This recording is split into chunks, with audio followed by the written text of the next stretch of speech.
Welcome, witches, wizards, and muggles alike, to another enchanting episode of Magical Tales from the Slytherin Common Room, bringing your favorite Harry Potter fanfiction to audio format. So sit back, relax, and Accio headphones, and let the magic begin. Two Weddings and a Manhunt by Deydralinne. Chapter 18. September 20th, 2003. Draco sat in silence, thoroughly enjoying the apricot Danish in his hand. He tuned out 10 minutes ago. Hermione was ranting and raving about how unfair it is that people judged him for things he did in the past. He could appreciate her sentiment that they were in the past, but a lot of his actions had very real and permanent consequences for some people. He could handle the judgment of himself. What he couldn't tolerate was the judgment placed on Hermione. Not when she played such a major role in saving them all from the malicious bald snake man. The apricot Danish was sweet, with the perfect amount of tart to it, and it did an excellent job of highlighting the lingering taste of Hermione's juices. He could have died in that moment in his room upstairs, and he would have been happy. It had taken every ounce of control to walk out of that room instead of making her scream his name for hours. Merlin, he had wanted to. Honestly. I'm a little surprised it's not all over the front page. It's not like there weren't dozens of witnesses. I would have thought Rita would jump at the chance to drag mine or Draco's name through the mud. A slug of a woman that she is. Hermione's voice filtered through to grab his attention. Draco snorted, tearing a corner of his Danish off. Of course not. Do you honestly think that Mother would sit back and let either of us end up on the cover for something as common as brawling? Draco raised an eyebrow at his mother with a cheeky grin on his face. How much did it cost you this time? Hermione spluttered beside him. What do you mean? Narcissa glared at him. 5,000. Hermione's mouth opened and closed like a fish next to him. Hermione, darling, close your mouth. You shouldn't appear so shocked. Mother has connections with the prophet. With enough notice and a money bag large enough, she's rather successful at keeping the headlines clean. Though I'll save her the troublesome lecture, it's not encouraged, and when in public, you should always strive to be better than everyone else. To rise above in the future, we should strive to avoid a repeat incident. Isn't that the gist of it, Mother? Draco joked in a mocking tone. Narcissa's eyes narrowed at him in an annoyance, but there was the slightest of smiles tugging at the corner of her mouth that she was desperately trying to conceal. Draco knew his mother wasn't really angry. He knew beneath the surface she was thrilled by the current events. Draco and Hermione protecting each other and to the best of her knowledge sleeping together meant that there would be a fighting chance she would get to keep the daughter-in-law she had grown so attached to over the past month and a half. Quite. Her response didn't clip in the way she had intended it to either. Narcissa turned to Hermione. While I don't condone the violence, I do appreciate your protective stance for my son. But Draco is right. Please do try to refrain from making this a common occurrence. If it does happen, I need to know immediately so I can get on top of it before it's too late. Hermione swallowed and gave a weak nod, clearly trying to get her head around the fact that the papers could be bought off.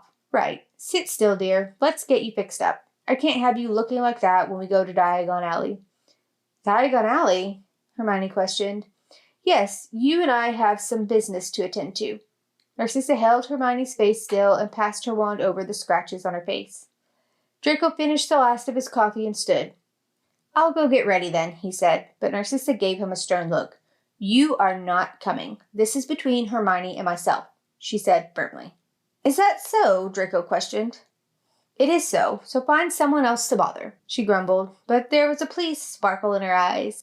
And though he was tempted to annoy her just to get a rise, he felt he couldn't take this away from her, especially when Hermione might not feel the same way he did. He nodded and stepped up to place a kiss on his mother's head, placing his hand on Hermione's back as he did so. Very well, you two stay out of mischief and have fun. Draco did intend to go annoy someone else.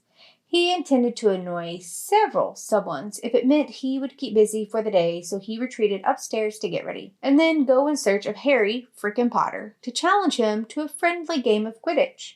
As soon as they had stepped through into the leaky cauldron, Narcissa had linked her arm with Hermione's. She still had no idea what it was they were here to do. But it would be impolite to push her mother-in-law. She nearly broke in that resolve as they stepped through the doors of Gringotts. Several of the older goblins stared at her, following her every movement as they walked. Hermione had been back here since, but had always felt the pressure of the watchful eyes to make sure she didn't try to steal anything else. Almost always, she was made to wait in the foyer while one of the other creatures went to fetch her requested funds. "I would like to access Malfoy Vault, please, Kripke," she heard Narcissa demand in a soft tone next to her. Hermione was still locked in a staring contest with the goblins closer to the door. "You, Miss Malfoy, yes, but your companion shall have to wait here." His tone was low, and she knew when she turned he would be looking at her. "What?" Narcissa gasped, taken aback. Hermione hung her head and whispered in a low voice, "I broke into Bellatrix's vault, remember?" Narcissa stared at her for a moment before turning back to the goblin at the counter before them. "Well, as the beneficiary of my sister's vault, I find her to be forgiven. Now, if you please, the Malfoy vault." Kripke narrowed his eyes on Hermione. "While you might find her forgiven, Miss Malfoy, Gringotts does not." "I beg your pardon," Narcissa growled. Hermione cleared her throat. "I may have stolen their dragon. Frankly, the thing was better off. It's totally barbaric to keep a creature like that chained and tortured in a pit of darkness. But nonetheless, I stole it. And broke through their ceiling." Hermione trailed off. Narcissa stared at her with wide, unblinking eyes. Kripke's narrowed even further as he huffed and sat further back in his chair. Laughter suddenly echoed around the atrium, and it took Hermione a second to realize that it was coming from Narcissa. She had never once heard Narcissa laugh. The woman stopped to examine her for a moment with her fingers pressed against her lips before bursting into laughter once more. People nearby stopped to stare, but neither of them seemed to care, and try as she might, Hermione couldn't stop a small chuckle that escaped her lips. Narcissa's laugh was just too contagious and pure. It made her happy to see Narcissa so free, even if for just a moment. Eventually, her mother-in-law seemed to be able to contain herself, smoothing down the front of her robes almost subconsciously. "I do apologize, Kripke. How horribly insensitive of me. I'm afraid it is imperative that Miss Malfoy accompany me to the vault. So why don't you set up a security bond? That way you are covered should my daughter-in-law feel the need to suddenly escape on the back of one of your beasts whilst under the threat of trying to save the wizarding world again." Narcissa waved dismissively, but the look on her face toward the goblin sent shivers down Hermione's spine.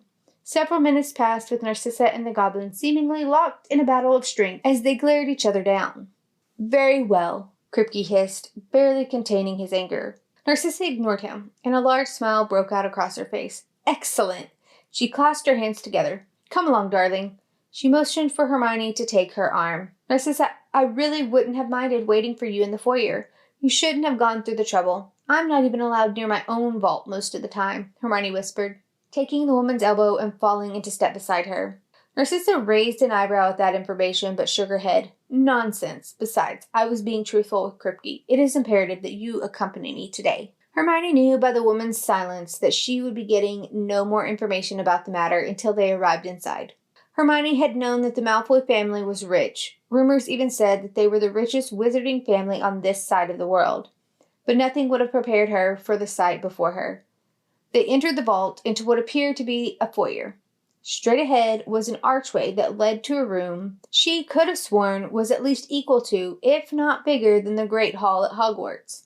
Shiny gold galleons sat stacked to the ceiling.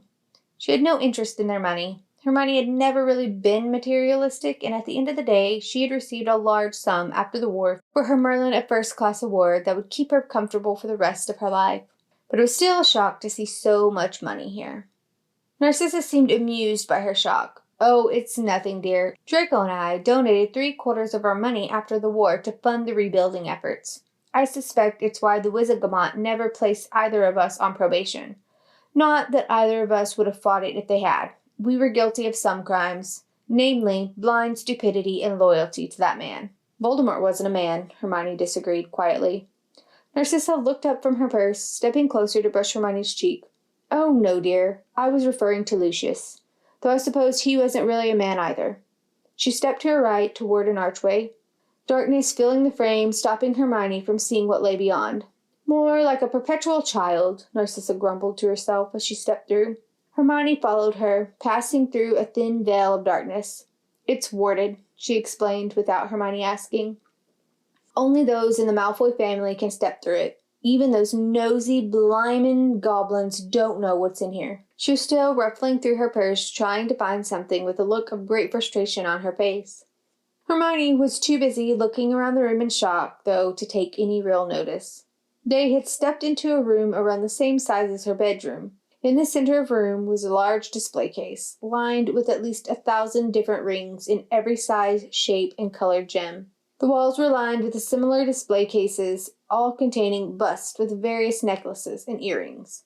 It felt as though she had stepped into a high-end jeweler who specializes in pieces across every time period. "Ah, there it is," Narcissa cried with joy, pulling from her purse a black jewelry box that was significantly larger than her bag. Hermione smiled at the realization that the older witch had an extension charm on her purse. Narcissa placed the black jewelry box on the counter in the center of the room with a wave of her wand. Thin drawers and cupboards opened, climbing on top of each other until it resembled a small display shelf. "Right, darling girl, you may find something you wish to keep. My birthday present to you. I will not listen to any complaints or arguments whatsoever, and I will greatly be offended if you choose to do so. Do I make myself clear?" She tilted her head sternly in Hermione's direction. The argument was right there, on the tip of her tongue, and she had to swallow it several times to fight back, letting the words tumble out of her mouth. This was too much. She knew the majority of these pieces were family heirlooms. It felt wrong for someone of her kind, whom their family had hated for hundreds of years, to accept such a gift. But the look Narcissa gave her scared her more than the thought of upsetting a bunch of dead witches and wizards. Everything was so beautiful, it felt impossible for her to choose. The rings were breathtaking, but she still had the surprise wedding ring attached to her wedding finger, something she often forgot she was even wearing. A simple white gold band with a ridiculously sized oval-shaped diamond, and truth be told, she'd caught herself staring at it in admiration more than once. It had grown on her, and she was rather attached to the simple elegance that it brought. Draco had brought her a stunning locket for her birthday the day before, and so she felt that a necklace had been ruled out too. She supposed that left earrings or a bracelet. Both of those options seemed more appropriate for a birthday gift as it was. Hermione was walking along, slowly examining everything in the display cases, when something caught her eye in the bottom right corner. It appeared to be some kind of diadem. Not so far as to be considered a tiara, but more than a headband. Her eyes were glued to it. It was the same white gold as the ring and the locket, delicate flowers and leaves making up its body. The center of each flower was a small, shimmering white diamond. Narcissa stepped up beside her. "Oh, yes, that is lovely." Hermione smiled, opening her mouth to argue that it would be too much, but Narcissa held up his hand with a stern look. Hermione sighed in resignation and nodded. "All right, Narcissa, thank you. It is truly beautiful." "It was my pleasure, sweet girl. Happy birthday. Now, the next order of business." She levitated the headpiece to the jewelry box, where it cushioned itself into the top tray, and then stepped back through the archway, the box floating in front of her. The witch carried on straight to another concealed archway to the left of the entry foyer. Hermione followed slowly behind her. This room was much the same as the last, filled to the brim with jewelry of all kinds.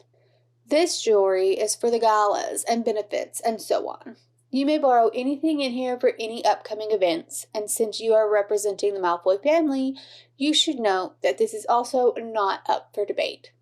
You can come here whenever you please, but I've always found it less troublesome to take a selection with me and switch them out when I've cycled through them. So choose what you wish and put it all in the box here." There was a black ottoman near the doorway that Narcissa settled onto, continuing to talk to Hermione before she could object.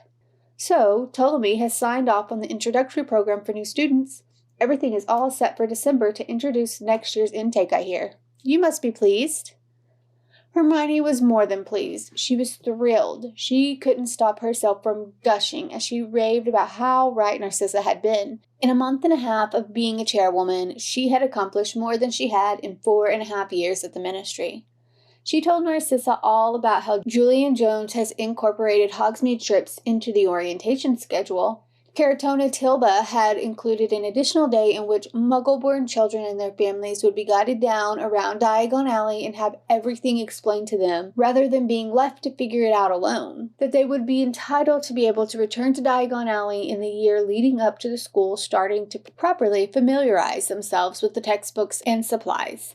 But it hadn't just been Hogwarts. At the start of the month, she had a brunch with the Board of Governors at St. Mungo's about expanding into the community, opening up pop-up clinics in all the areas still recovering from the war, potentially offering training incentives to those seeking to become a healer, and further down the track, having a team of on-call healers that could be called in an emergency when someone had been injured too badly to risk traveling.